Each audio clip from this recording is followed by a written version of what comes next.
Have you ever followed a recipe, really followed it, where every single word matters? Now, imagine that recipe book is thousands of years old, and every instruction is considered divine. So what happens when two of those instructions seem to say the complete opposite thing? Well, that is exactly the kind of puzzle we're diving into today. This is the kind of legal mystery the Talmudic sages just loved to sink their teeth into. So today, we're going to follow their ancient trail of clues to unravel a really fascinating contradiction in the laws of offerings. It's a real head-scratcher. Okay, first things first, let's get our terms straight. When we talk about libations in this context, we're not just talking about wine. It's more like a package deal. You have a meal offering made of fine flour and oil, plus a wine offering. Both of these went along with many of the animal sacrifices. You can almost think of them as the divinely required side dishes. All right, so our first clue comes from the Mishnah, which kind of lays out the kitchen rules for the ancient temple.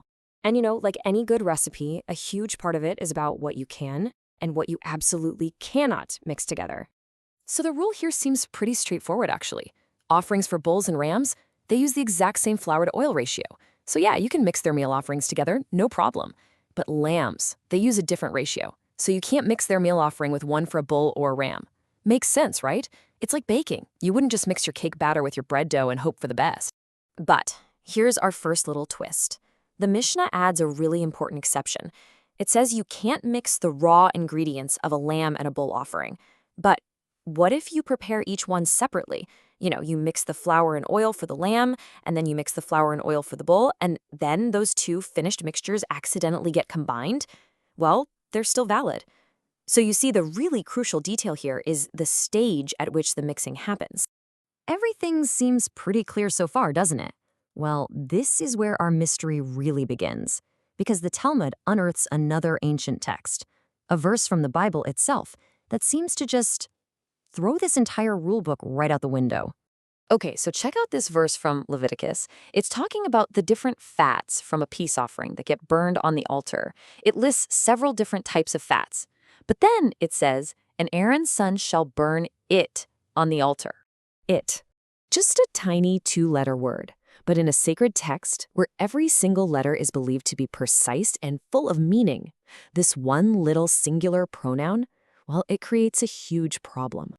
Let's just break down the logic here. The verse lists multiple items, plural, but then uses the singular pronoun it when talking about burning them. So the sages inferred this must mean each part has to be treated as its own singular unit and burned separately. And if that's true for the fats from one offering, it has to be true for the libations of different offerings too. The implication is, well, it's staggering. It means you can't mix anything at all. And that directly contradicts the Mishnah, which just told us we could mix the libations from bulls and rams. So what do you do? How do you solve a direct contradiction between two sacred texts? Well, our first detective on the scene is Rabbi Yochanan, and he comes up with a really clever theory that's based on a subtle but crucial legal distinction. He introduces these two concepts, ab initio and after the fact. Ab initio is just a Latin phrase that means from the start. It's all about what you are intentionally allowed to do. After the fact, on the other hand, deals with what happens if something already occurred, maybe by accident. The question then becomes, is the result still valid? So here's Rabbi Yochanan's idea.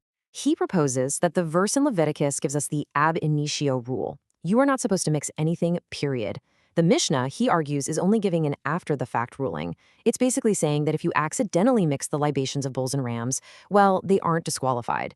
It's not permission. It's more like a pardon. Problem solved, right? Well, not so fast. A good detective and a good Talmudic sage always checks to see if the theory fits all the evidence. And when the Gemara takes a closer look, it finds a flaw. The problem is right there in the Mishnah's own language. When it says one may mix together the libations of bulls, it really sounds like it's giving permission from the get-go, ab initio. It just doesn't sound like a reluctant, well, if it already happened, kind of ruling. The phrasing of the text just doesn't seem to support Rabbi Yochanan's theory. The mystery is still wide open. And this is where our second sage, a scholar named Abaye, steps in. He looks at all the exact same clues, but he sees a deeper principle that amazingly makes everything fit together perfectly. Okay, so Abba's brilliant insight is this. The rules aren't just about mixing for the sake of mixing. They're about preventing a very specific kind of mistake. The number one concern is accidentally mixing the raw flour and oil from offerings that have different ratios, like a lamb and a bull. That's the critical error that has to be avoided. Everything else, he says, is built around that one core principle.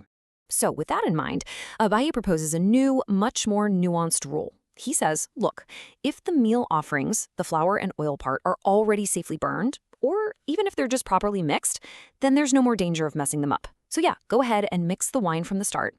But if the flour and oil haven't even been touched yet, do not mix the wine first. And why? Because the sages were worried that if you start mixing one part, you might get a little careless and just start mixing everything together, which could lead to that forbidden mixture of flour and oil. It's a preventative measure, a safeguard. So, after all that back and forth, what have we actually uncovered here? Because this isn't just about ancient recipes for flour and wine. It's about a really profound way of thinking. What we've just seen is the Talmudic method in action. It's this absolute refusal to accept a contradiction in a sacred text. Instead of shrugging their shoulders, the sages used intense, rigorous logic to dig deeper, working from the assumption that what looks like a contradiction is actually a clue that points to a more subtle underlying principle. You know, this whole exercise teaches us so much. First, we learn that every single word, even a tiny pronoun like it, is just packed with potential meaning. We see that logic isn't just for winning arguments. It's a tool for harmonizing different truths. And we discover that these ancient laws are incredibly sophisticated, designed with nuance to account for practical realities, and yep, even human error. The goal was never just to blindly follow a rule, but to understand the deep principle behind the rule. And that leaves us with a final thought to chew on. This ancient quest for consistency and meaning isn't just some intellectual history lesson.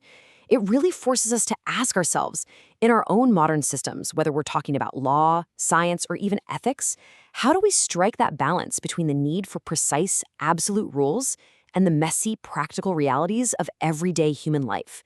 It's a question the Talmudic sages wrestled with, and it's one we're definitely still grappling with today.